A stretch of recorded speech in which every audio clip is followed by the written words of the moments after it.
Hello and welcome to Show Up Stand Out, online visibility series for entrepreneurs. And I'm delighted today to introduce you to David Yarde, also known as the Batman. Hi, David. How are you? Hey, how are you?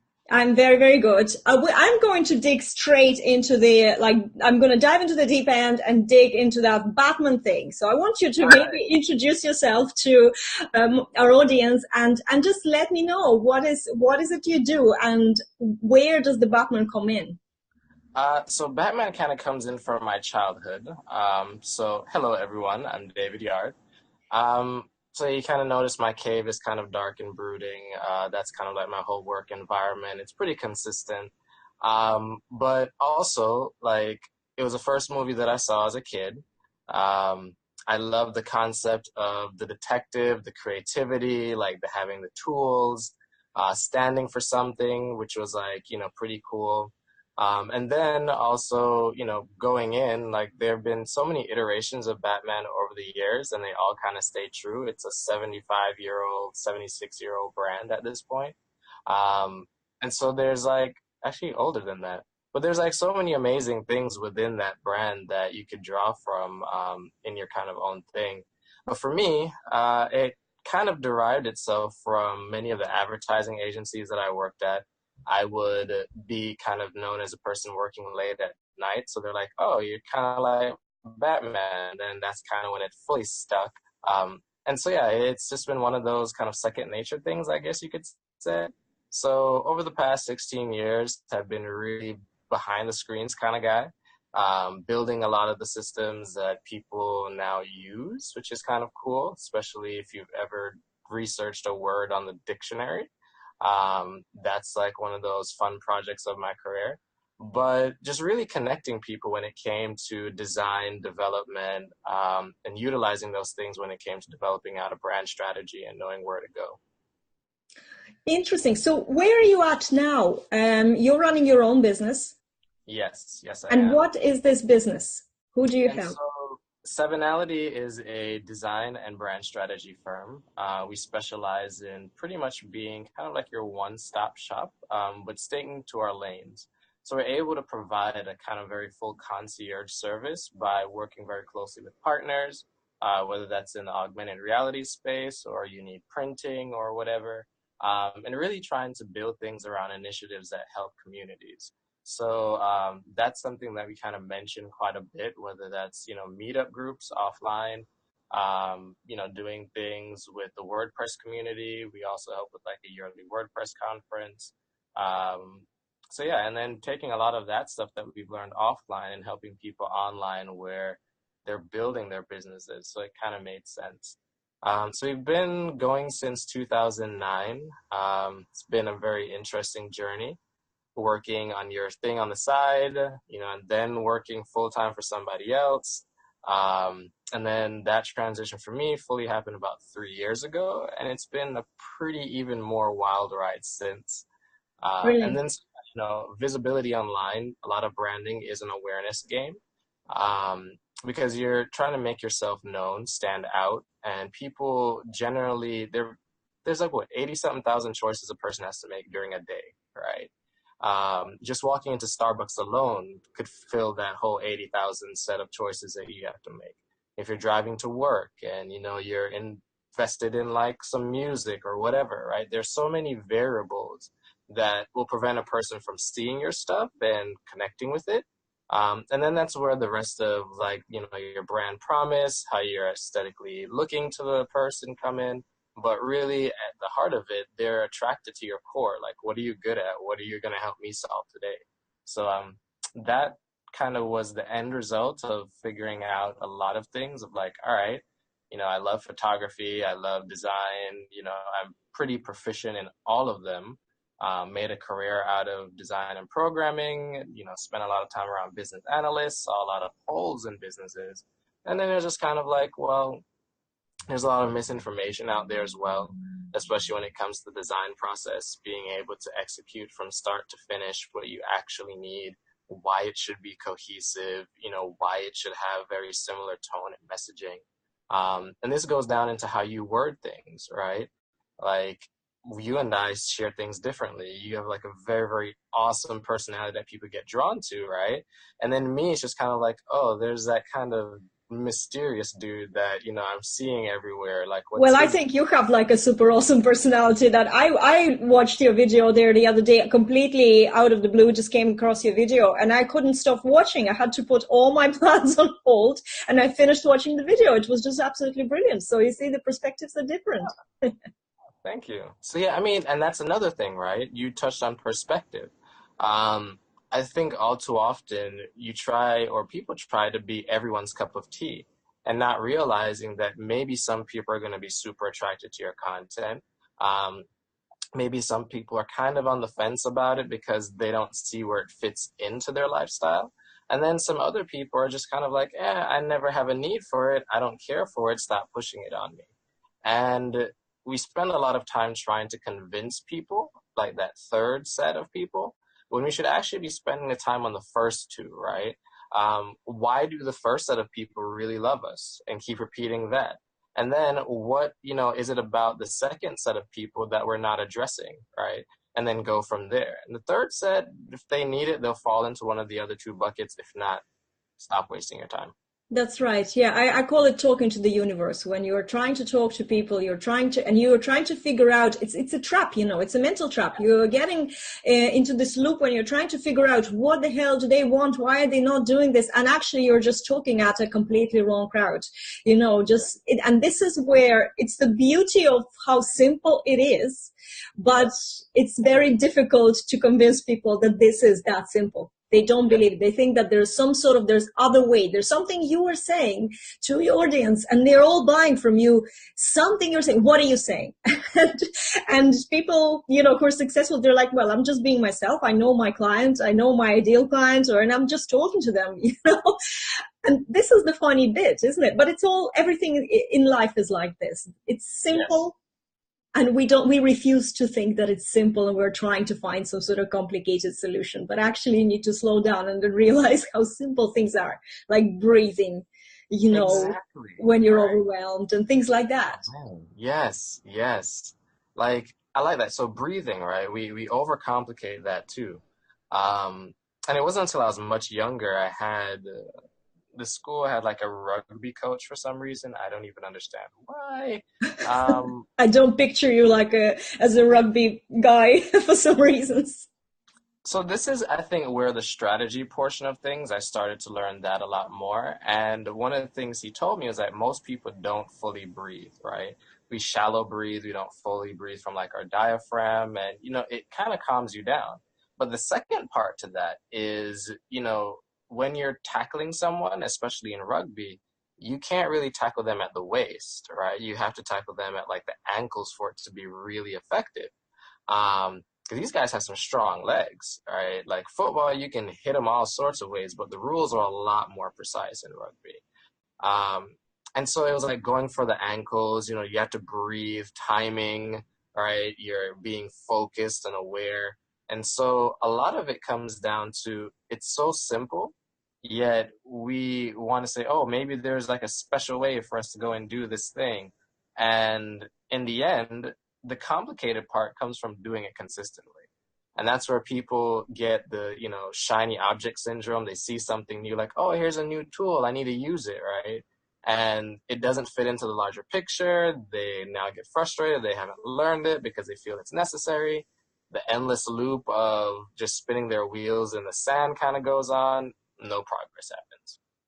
That's right. I agree with that 100%. In fact, when I feel overwhelmed myself, and I am a very excitable person, so for me it's very easy to, not necessarily maybe the shiny object syndrome I've conquered and I do see clearly, but I do get excited about, especially about people. I fall in love with the new persona and I just, and then I forget about doing stuff myself and I'm just following this person, getting so excited for them. Then I realize, oh my God, my things are not moving anymore because my attention and my focus is not there. So I create a complete vacuum when I feel this happened. I just stop doing that, stop following, concentrate on implementing and go back on track, but not everybody, especially I think at the beginning, when people come to the online space, and at the beginning it's so confusing, and it doesn't matter if you were in, if you dealt with business or building businesses before, because it's just slightly different, and you're, as you said, you're just trying to figure out maybe there is some other way. Maybe I do need this tool, because they're, of course, marketers are all saying you do need to use this tool, and well, not necessarily, perhaps, it depends. Tell me, David, about your own your own strategy for Facebook. Let's bring it to Facebook. You're quite active in your own way. You have, is it daily videos that you're posting? Yes, so I do a daily show like Upward Mornings, and this is kind of like the cool thing about like the online world. And I try to think of it like Facebook and Instagram are the same thing, right? One is more visual and abstract in that way, and one is more community centric, right? And so I started a project about 3 years ago. Like I was working for an agency, it's going downtown, seeing a lot of buildings. And I wanted to experiment with black and white art, all right? And so I would just take black and white photos and put a hashtag or say something about aiming always upward. After a while, people started to keep following that, and I would post, 2, 3 times a day, maybe once a day. Stories came along that made it a lot more fun. Um, and then after a while, I was like, oh, I should probably test this out on Facebook. And so more around the ending of last year, start of this year, I was like, all right, cool. How do I kind of keep this consistent? So a lot of that is derived from like a personal brand thing. So even down to the Facebook group that I do, it's around that mindset of aiming always upward, leveling up your personal brand, leveling up your business brand, using design as more of a strategic tool versus an aesthetic tool. And so it was kind of cool, right? So building on that, added some yellow to kind of make it stand out. Of course, going with the whole Batman theme. And then, even in playing around with that color theory, right? Like some shades of yellow make people feel anxious. And then some shades actually make you feel a lot more curious or interested. And so finding that shade over like the course of time was pretty fun. And really and truly, it's just been finding something that I consistently do, right? So I say for my Facebook Lives, I should do them, with enough time that it's still morning somewhere. I do have a pretty decent amount of people who follow from the West Coast, yeah, because we're on the East Coast. And so it kind of helps cover, globally as well. Resharing and commenting, I think, also helps keep it fresh and to top of mind. Having a group that goes deeper into those topics, so it's not just surface level content. So people feel like there's some value to joining that group. Or if they need help, how do people get in touch with you? I think one of the first things that I discovered was when you show up with your expertise and your core competency, people who need it will be like, how do I work with you, right? And they're looking for you to solve that problem, and they want you to do it in an easy way, right? And so a lot of it is identifying, how do people learn? Some people may learn more visually, some people may learn more auditory, right? And so within like my videos, I try to balance that, like especially if I'm pointing to an object around me, I'd be like, oh, hey, look at the clouds today, right? And I describe them because if somebody's listening to that, let's say while they're doing something in the kitchen, now they have a picture of that. And then it taps into that storytelling layer where people just like hearing stories that, uplift, inspire, educate in the process. And again, going back to the earlier thing, not everyone's cup of tea. You may not like watching black and white videos. That's cool. I really don't care because that's my thing, right? But outside of that, it's just kind of like I'm comfortable in it. And it took me time to figure that out because it's like, number one, why are people showing up, right? And why am I showing up for them? And so, I went into that a little bit the other day within my group as well, where it's like pulling from both sides of your who, what, where, when, and why. So, the thing that we just did with your why, like, why are you showing up? Why do you want them to show up? Who do you want to show up? Who are you trying to talk to? Um, Looking at, what are you trying to present? What do you want them to take away? Uh, Little things like that, right? And so it's easy to build upon that if you're going back to what your core and you're good at. And so looking at those, for me, it's easy to draw and say, well, if I'm looking at a design, what were they trying to do? And what were they trying to get people to pull away from this, right? And so little things like those that just builds up. And you really, I don't know, it's so second nature at this point. It's just kind of like you're trying to reverse engineer all that you're doing. But really and truly, it's come down to just showing up consistently, solving a problem, that people have, helping out in the global spans of the community. Because if you're trying to do things by yourself, it's probably not going to be as successful as if you collaborate. So those little That's things, true, I would say, yes. I that are have a key. question. I have a question for you. Sorry, I'm interrupting you, but while you're talking and you're talking about the daily showing up, consistently showing up, a lot of people find a problem with coming up daily with content. And I know when you're getting into that flow and then you start drawing inspiration from everywhere. But how did it work for you, or how does it work for you? So I'd say it's a lot more focused creativity. So the beginning of this year, I kind of wrote down what are the like top 3 to 5 things that I really want to push as like initiatives. And so instead of doing goals, I wanted to further initiatives of collaboration, of, personal growth and development, entrepreneurship, tech awareness, design, some social causes as well. And so a lot of it was a lot easier because then as I look at, each piece of content that I create generates some set of questions.